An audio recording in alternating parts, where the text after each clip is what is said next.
ಯೇಸುಕ್ರಿಸ್ತನ ಮಹಾಪರಿಶುದ್ಧ ನಾಮಕ್ಕೆ ಸ್ತೋತ್ರವಾಗಲಿ. ಒಂದು ತಾಯಿಯ ಪ್ರಾರ್ಥನೆ ಪ್ರಪಂಚದ ದೇಶಗಳನ್ನು ಪ್ರಭಾವ ಮಾಡುತ್ತದೆ ಎಂಬ ಹೇಳಿಕೆಯ ಹಿನ್ನೆಲೆಯಲ್ಲಿ ಒಂದು ಮಿಷನರಿಯ ಸ್ಟೋರಿಯನ್ನು ನಾವು ತಿಳಿದುಕೊಳ್ಳೋಣ. ಹಡ್ಸನ್ ಟೈಲರ್ ಅವರ ತಂದೆ ಜೇಮ್ಸ್ ಟೈಲರ್, ತಾಯಿ ಎಮಿಲಿ, ಇವರಿಬ್ಬರು ಕರ್ತನಲ್ಲಿ ಭಯಭಕ್ತಿಯುಳ್ಳಂತಹವರು ಹಾಗೂ ಆತ್ಮಗಳ ಭಾರ, ಸೇವಾ ಮನೋಭಾವನೆಯುಳ್ಳಂತಹ ವ್ಯಕ್ತಿಗಳು. ಚೈನಾ ದೇಶದ ಕುರಿತು ಅನೇಕ ಪುಸ್ತಕಗಳನ್ನು ಓದುವಾಗ ಚೈನಾ ದೇಶದ ಕುರಿತಾದ ಆಧ್ಯಾತ್ಮಿಕವಾದಂತಹ ಭಾರ ಅವರಲ್ಲಿ ಹುಟ್ಟಿತು. ಅವರಿಗೆ ಒಂದು ಗಂಡು ಮಗುವನ್ನು ಕೊಟ್ಟರೆ ಆತನನ್ನು ಚೈನಾ ದೇಶಕ್ಕೆ ಮಿಷನರಿಯಾಗಿ ಕಳುಹಿಸುತ್ತೇನೆ ಎಂಬುದಾಗಿ ಪ್ರಾರ್ಥನೆ ಮಾಡುತ್ತಿದ್ದರು. ಅವರ ಪ್ರಾರ್ಥನೆಗೆ ಸದುತ್ತರವಾಗಿ 1832 ಮೇ 21ರಂದು ದೇವರು ಅವರಿಗೆ ಒಬ್ಬ ಮಗನನ್ನು ಕೊಟ್ಟನು. ಆ ಹುಡುಗನಿಗೆ ಅವರು ಹಡ್ಸನ್ ಟೈಲರ್ ಎಂದು ಹೆಸರಿಟ್ಟರು. ಈ ಹುಡುಗನು ಬೆಳೆಯುವಾಗ ಚೈನೀಸ್ ಅವರ ಕಥೆಗಳನ್ನು ಓದುತ್ತಿರುವಾಗ ಹಡ್ಸನ್, ನಾನು ದೊಡ್ಡವನಾದಾಗ ನಾನು ಚೈನಾ ದೇಶಕ್ಕೆ ಹೋಗಬೇಕು, ದೇವರು ನನ್ನನ್ನು ಚೈನಾ ದೇಶಕ್ಕೆ ಕರೆಯುತ್ತಿದ್ದಾನೆ ಎಂದು ರೆಕಾರ್ಡ್ ಮಾಡುತ್ತಿದ್ದನು. ಆದರೆ ಹಡ್ಸನ್ ತನ್ನ 15-16ನೇ ವರ್ಷದವನಾದಾಗ ಅನೇಕ ಪರಿಸ್ಥಿತಿಗಳಿಂದ ದೇವರಿಂದ ದೂರ ಹೋಗುತ್ತಾನೆ. ಲೋಕದ ವ್ಯವಹಾರ, ಹಣದ ಮೇಲಿನ ಆಸೆಯಿಂದ ತನ್ನ ಜೀವನವನ್ನು ನಡೆಸುತ್ತಿದ್ದನು. ಇದನ್ನು ಗಮನಿಸಿದ ಎಮಿಲಿ ಒಂದು ದಿನ 50 ಮೈಲುಗಳ ದೂರದಲ್ಲಿ ತನ್ನ ಮಗನ ಪರಿವರ್ತನೆಗಾಗಿ ಪ್ರಾರ್ಥನೆ ಮಾಡುತ್ತಿದ್ದಳು. ದೇವರ ಹತ್ತಿರ ಅಳುತ್ತಿದ್ದಳು. ಅದೇ ಸಂದರ್ಭದಲ್ಲಿ ಹಡ್ಸನ್ ಅವರ ತಂದೆ ಒಬ್ಬ ಬೋಧಕರಾಗಿದ್ದರು. ಅವರ ರೂಮಿನಲ್ಲಿ ಅನೇಕ ಪುಸ್ತಕಗಳಿರುತ್ತವೆ. ಒಂದು ದಿನ ಹಡ್ಸನ್ ಟೈಲರ್ ಅವರು ಆ ರೂಮಿನಲ್ಲಿ ಯಾವುದಾರ ಕಥೆಯ ಪುಸ್ತಕವನ್ನು ಓದಬೇಕೆಂದು ಬುಕ್ಗಳನ್ನು ಹುಡುಕುವಾಗ ಆತನಿಗೆ ಒಂದು ಕರಪತ್ರ ಸಿಗುತ್ತದೆ. ಅದರಲ್ಲಿ ದೇವರ ವಾಕ್ಯ ಇರುತ್ತದೆ. ವಾಕ್ಯ ಓದಬಾರದು, ಕತೆ ಮಾತ್ರ ಓದಬೇಕು ಎಂದುಕೊಂಡು ಓದುವಾಗ ಆತನು ಒಂದು ವಾಕ್ಯದ ಹತ್ತಿರ ನಿಂತುಕೊಳ್ಳುತ್ತಾನೆ. ಅದೇನೆಂದರೆ the finished work of Christ, ಯೇಸು ಕ್ರಿಸ್ತನು ಮುಗಿಸಿದಂಥ ಕೆಲಸ. ಅದು ಆತನ ಮನಸ್ಸಿನಲ್ಲಿ ಆಲೋಚನೆಗೆ ದಾರಿ ಮಾಡಿತ್ತು.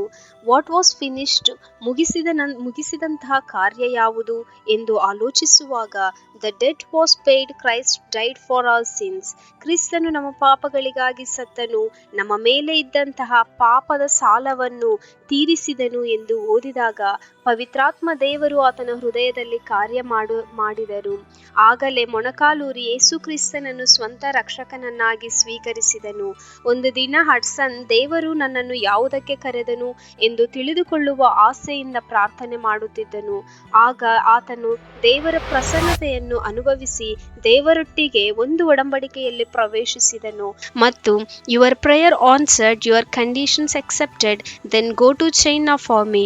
ನಿನ್ನ ಪ್ರಾರ್ಥನೆಗೆ ಉತ್ತರ ಕೊಟ್ಟಿದ್ದೇನೆ, ನಿನ್ನ ಷರತ್ತುಗಳು ಅಂಗೀಕರಿಸಲ್ಪಟ್ಟಿವೆ, ಈಗ ನೀನು ನನಗೋಸ್ಕರ ಚೈನಾ ದೇಶಕ್ಕೆ ಹೋಗು ಎಂದು ದೇವರು ಆತನೊಟ್ಟಿಗೆ ಮಾತನಾಡಿದನು.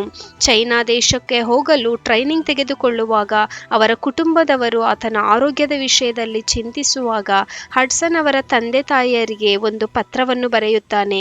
Who cares for China? They are dying 250,000 every week without the knowledge of God of Christ of salvation. God has been merciful to us. Let us be like him ಎಂದು ಪತ್ರ ಬರೆದನು. ಟ್ರೈನಿಂಗ್ ಮುಗಿಸಿದ ನಂತರ China ಇವಾಂಜಲಿಕಲ್ ಸೊಸೈಟಿಯ ಮೂಲಕವಾಗಿ 1853 September 19ರಂದು ಒಂದು ಹಡಗಿನ ಮೂಲಕವಾಗಿ China ದೇಶಕ್ಕೆ ಪ್ರಯಾಣವನ್ನು ಬೆಳೆಸಿದನು. 5 ತಿಂಗಳು ಪ್ರಯಾಣ ಮಾಡಿದ ನಂತರ ಚೈನಾ ದೇಶಕ್ಕೆ ತಲುಪಿದನು. ಆಗ ಅಲ್ಲಿ ಯುದ್ಧ ನಡೆಯುತ್ತಿದ್ದರಿಂದ ಸುವಾರ್ತೆಯನ್ನು ಸಾರಲು ಅವಕಾಶ ಇರಲಿಲ್ಲ. ಸುಮಾರು 5 ಗಂಟೆಗಳ ಕಾಲ ಚೈನಾ ಭಾಷೆಯನ್ನು ಕಲಿಯುತ್ತಿದ್ದನು. ದಿನಗಳು ಕಳೆದಂತೆ ಚೈನಾ ಇವಾಂಜಲಿಕಲ್ ಸೊಸೈಟಿ ಹಡ್ಸನ್ ಅವರ ಅವಶ್ಯಕತೆಗಳನ್ನು ತೀರಿಸಲು ಆಗಲಿಲ್ಲ. ಆಗಿನಿಂದ ಸ್ವತಂತ್ರವಾಗಿ ದೇವರ ಮೇಲೆ ಆತುಕೊಂಡು ಸೇವೆಯನ್ನು ಮಾಡಲು ಪ್ರಾರಂಭಿಸಿದನು. ಸರಿಯಾದ ವಸತಿಗಳು ಇಲ್ಲದೆ ಹಡ್ಸನ್ ಅವರು ಅನಾರೋಗ್ಯಕ್ಕೆ ಗುರಿಯಾದರು. ಒಂದು ದಿನ ಸುವಾರ್ತೆ ಸಾರಲು ಲಿಂಫೋ ಪ್ರಾಂತ್ಯಕ್ಕೆ ಹೋದರು. ಅಲ್ಲಿ ಒಬ್ಬ ವ್ಯಕ್ತಿಯು ಆತನ ವಾಕ್ಯಕ್ಕೆ ಪ್ರಭಾವಿತವಾಗಿ ಆ ವ್ಯಕ್ತಿ ಹಡ್ಸನ್ ಅವರನ್ನು ಒಂದು ಪ್ರಶ್ನೆ ಕೇಳಿದರು. ನಿಮಗೆ ಎಷ್ಟು ವರ್ಷಗಳಿಂದ ಸುವಾರ್ತೆ ಗೊತ್ತು ಎಂದು.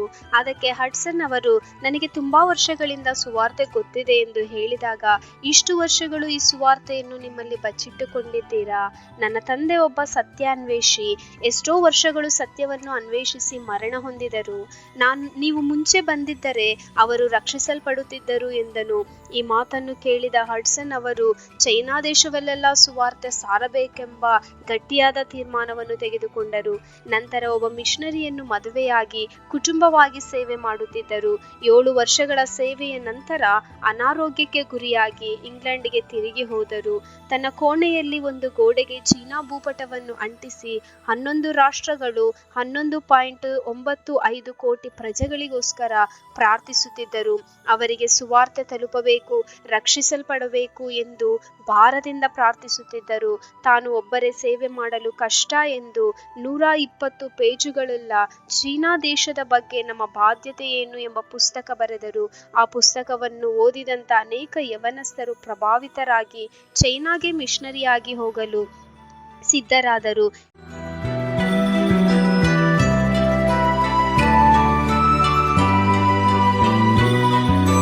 ಚೈನಾ ಇಂಗ್ಲೆಂಡ್ ಮಿಷನರಿ ಎಂಬ ಸಂಸ್ಥೆಯನ್ನು ಸ್ಥಾಪಿಸಿ ಸುಮಾರು 16 ಜನ ಮಿಷನರಿಗಳೊಟ್ಟಿಗೆ ಕುಟುಂಬವಾಗಿ ತಿರುಗಿ ಚೈನಾ ದೇಶಕ್ಕೆ ಹಡ್ಸನ್ ಅವರು ಸೇವೆಗೆ ಹೋದರು.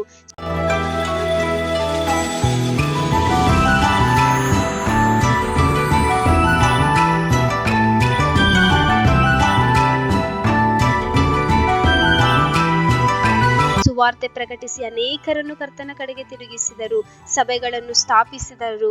ಕ್ರಮೇಣ 260 ಮಿಷನರಿಗಳು ಚೈನಾ ದೇಶದಲ್ಲಿ ಸೇವೆ ಮಾಡುತ್ತಿದ್ದರು. ನಂತರ ಆತನ ಹೆಂಡತಿ ಮತ್ತು 2 ಮಕ್ಕಳು ಅನಾರೋಗ್ಯದಿಂದ ಮರಣ ಹೊಂದಿದರು. ಆದರೂ ವಿಶ್ವಾಸವನ್ನು ಬಿಡದೆ ಎಷ್ಟೋ ಕಷ್ಟಗಳು, ಸವಾಲುಗಳು, ಹೋರಾಟಗಳ ಮಧ್ಯೆ ಸೇವೆಯನ್ನು ಮಾಡಿ ದೇವರ ಹಸ್ತದಲ್ಲಿ ಒಂದು ಬಲವಾದ ಬಾಣವಾಗಿ ಉಪಯೋಗಿಸಲ್ಪಟ್ಟರು. ಒಂದು ತಾಯಿಯ ಪ್ರಾರ್ಥನೆ ತನ್ನ ಮಗನ ಮೂಲಕ ಎಷ್ಟೋ ಕೋಟಿ ಜನರಿಗೆ ಸುವಾರ್ತೆ, ಒಂದು ದೇಶವನ್ನು ಪ್ರಭಾವಿಸುವಂತಹ ಒಂದು ಆಯುಧವಾಗಿ ಮಾರ್ಪಟ್ಟನು. ಹಡ್ಸನ್ ದೇವರ ಪ್ರೀತಿಯಿಂದ, ಆತ್ಮಗಳ ಭಾರದಿಂದ ತ್ಯಾಗಪೂರ್ವಕವಾಗಿ ಸೇವೆ ಮಾಡಿದರು. ತನ್ನ ಜೀವಿತದಲ್ಲಿ ದೇವರ ಚಿತ್ತ ಏನೆಂಬುದನ್ನು ಸರಿಯಾಗಿ ಗುರುತಿಸಿಕೊಂಡರು. ದೇವರಿಗಾಗಿ ಸೇವೆ ಮಾಡಿದರು. ಈ ವಿಡಿಯೋವನ್ನು ಕೇಳುತ್ತಿದ್ದಂಥ ಯವನಸ್ಥರೇ, ನಿಮ್ಮ ಜೀವಿತವನ್ನು ಹಡ್ಸನ್ ಟೇಲರ್ ಜೀವಿತದ ಹಾಗೆ ಅರ್ಥಗರ್ಭಿತವಾಗಿರುವಂಥ ಜೀವಿತವಾಗಿದ್ದೀಯಾ? ಇಲ್ಲವಾದರೆ ಈ ಲೋಕದ ಆಶಯಗಳಲ್ಲಿ ನಿಮ್ಮ ಜೀವಿತವನ್ನು ಅಳವಡಿಸಿಕೊಂಡು ಪಾಪಕ್ಕೆ ದಾಸರಾಗಿದ್ದೀರಾ ಎಂಬುದಾಗಿ ನಮ್ಮನ್ನು ನಾವು ಪರೀಕ್ಷಿಸಿಕೊಂಡು ಅರ್ಥಗರ್ಭಿತವಾದಂಥ ಜೀವಿತವನ್ನು ಕ್ರಿಸ್ತನಿಗಾಗಿ ನಾವು ಜೀವಿಸೋಣ. ನಮ್ಮ ಮಕ್ಕಳ ವಿಷಯದಲ್ಲಿ ನಾವು ಪ್ರಾರ್ಥಿಸುತ್ತಿದ್ದೇವೆಯಾ? ನಮ್ಮ ಮಕ್ಕಳು ಅನೇಕರನ್ನು ಕರ್ತನ ಕಡೆಗೆ ನಡೆಸುವಂತಹ ಆತ್ಮಗಳ ಭಾರವನ್ನು ಹೊಂದಿದ್ದಾರಾ ಎಂದು ನಮ್ಮನ್ನು ನಾವು ಪರೀಕ್ಷಿಸಿಕೊಳ್ಳೋಣ. ಕರ್ತನಾದ ಯೇಸು ಕ್ರಿಸ್ತನು ಎಲ್ಲರನ್ನು ಪ್ರೇರೇಪಿಸಿ ನಡೆಸಲಿ. ಆಮೆನ್.